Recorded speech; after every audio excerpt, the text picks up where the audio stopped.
प्यारे बच्चों नमस्कार। मैं कृष्णकांत त्रिपाठी अपने चैनल में आपका स्वागत करता हूं। कक्षा 12 गणित में हम लोग पढ़ रहे थे प्रश्नावली 11.3 के सूत्र। 4 सूत्र पिछले वीडियो में हमने देख लिए हैं। अब देखते हैं आगे के सूत्र। 5वां सूत्र है, दो दिए गए समतलों के प्रतिच्छेदन से होकर जाने वाला समतल, plane passing through the intersection of two given planes. ये मान लो दो समतल हैं, इनकी ये रेखा है प्रतिच्छेदन रेखा, इनसे होकर जाने वाले तीसरे समतल का समीकरण हमको चाहिए। तो मान लेते हैं दो समतल हमको दिए जाएंगे, r डॉट n1 बराबर d1 तथा r डॉट n2 बराबर d2।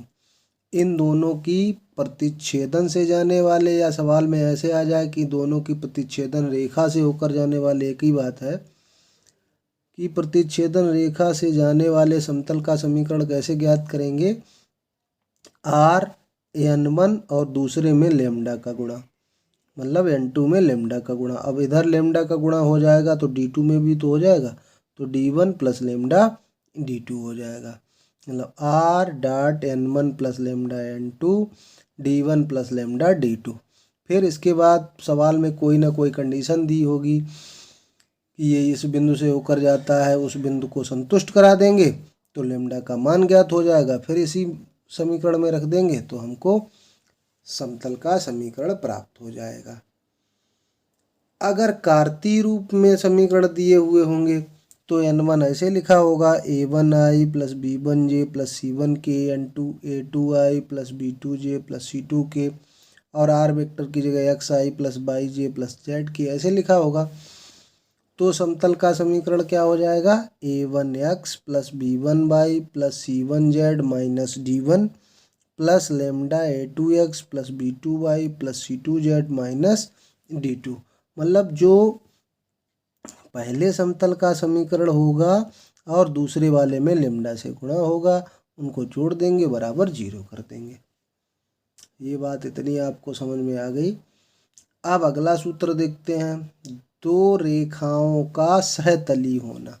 दो रेखाएं पीछे हम लोग पढ़ चुके हैं कि एक बिंदु से होकर जाने वाली और एक सदिश के समांतर रेखा का समीकरण क्या होता है, r वेक्टर बराबर a प्लस लेमडा v। तो उसी रूप में लिखा है। मान लो कोई बिंदु है जिसका स्थित सदिश a1 है और एक सदिश b1 जिसके समांतर हमें रेखा का समीकरण ज्ञात करना, तो a1 प्लस लेमडा v1 और r बराबर a2 प्लस म्यू v2, ये दो रेखाओं के समीकरण हैं।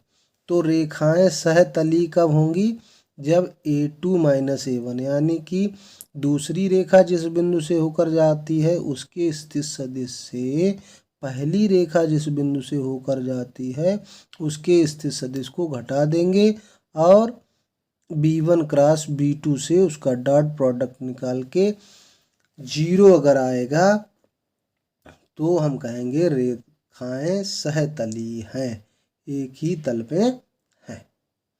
अगर कार्तीय रूप में होंगी रेखाएं तो पहली रेखा बिंदु x1 y1 z1 इस प्रकार से बिंदु दिया होगा तथा दूसरी रेखा के लिए x2 y2 z2 ये दिया होगा, और b1 के दिक् अनुपात दिए होंगे, मान लो a1 b1 c1 है, और b2 के दिक् अनुपात दिए होंगे, उन्हें मान लेते हैं a2 b2 और c2 है।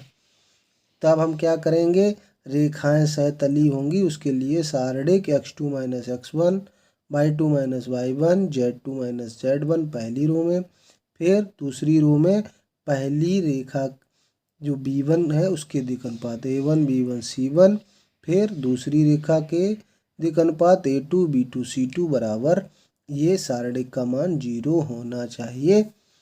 तो ये कार्तीय रूप में रेखाएं दी होंगी तब ये सूत्र लगेगा। अगला सूत्र है दो समतलों के बीच का कोण। मान लेते हैं दो समतलों के समीकरण हमें इस रूप में दिए हैं, r डॉट n1 बराबर d1 तथा r डॉट n2 बराबर d2, और उनके बीच का कोण थीटा है।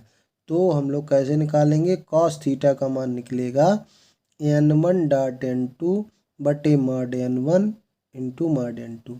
मतलब जो ये n1 और n2 दिए होंगे उनका डॉट प्रोडक्ट निकालेंगे, उनका मापांक निकाल के भाग दे देंगे।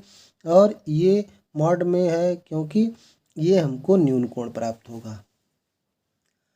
अब इसी में अगर एक कंडीशन दे दी जाएगी कि सिद्ध कीजिए दोनों समतल परस्पर लंबवत हैं, तो उसके लिए क्या होना चाहिए, लंबवत मतलब 90 डिग्री हो जाएगा, cos 90 का मान 0, इधर ये 0 से गुणा हो जाएगा क्रॉस मल्टीप्लाई, तो क्या हो जाएगा n1 डॉट n2 बराबर 0। यानी कि दोनों समतल परस्पर लंबवत होंगे यदि n1 डॉट n2 बराबर 0। ये पहले भी हम लोग पढ़ चुके हैं कि दो सदिश परस्पर लंबवत होंगे यदि a डॉट b बराबर 0। इसी प्रकार दोनों समतल परस्पर समांतर होंगे यदि n1 और n2 समांतर होंगे, मतलब n1 क्रॉस n2 क्या होना चाहिए 0।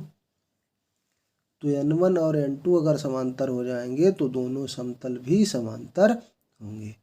मान लेते हैं कि समतल कार्तीय रूप में दिए गए समीकरण हैं। समतलों के समीकरण इस प्रकार से a1x plus b1y plus c1z plus d1 बराबर 0।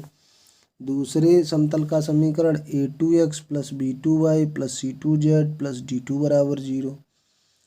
तो उनके बीच का कोण थीटा है, तो cos थीटा को कैसे लिखा जाएगा, a1 a2 b plus b1 b2 plus c1 c2 अपान रूट में a1 square plus b1 square plus c1 square, दूसरे रूट में a2 square plus b2 square plus c2 square. तो कार्तीय रूप में उनके बीच के कोण का कोसाइन इस प्रकार से ज्ञात हो जाएगा। अब इसमें समतल परस्पर लंबवत होंगे यदि a1 a2 plus b1 b2 plus c1 c2 बराबर 0, क्योंकि ये 0 होगा, इधर गुणा हो जाएगा तो ये 0 आ जाएगा। और ये समतल परस्पर समांतर होंगे यदि इनके a1 अपान a2 बराबर b1 अपान b2 बराबर c1 अपान c2, मतलब ये समानुपाती होंगे, तो समतल परस्पर समांतर होंगे।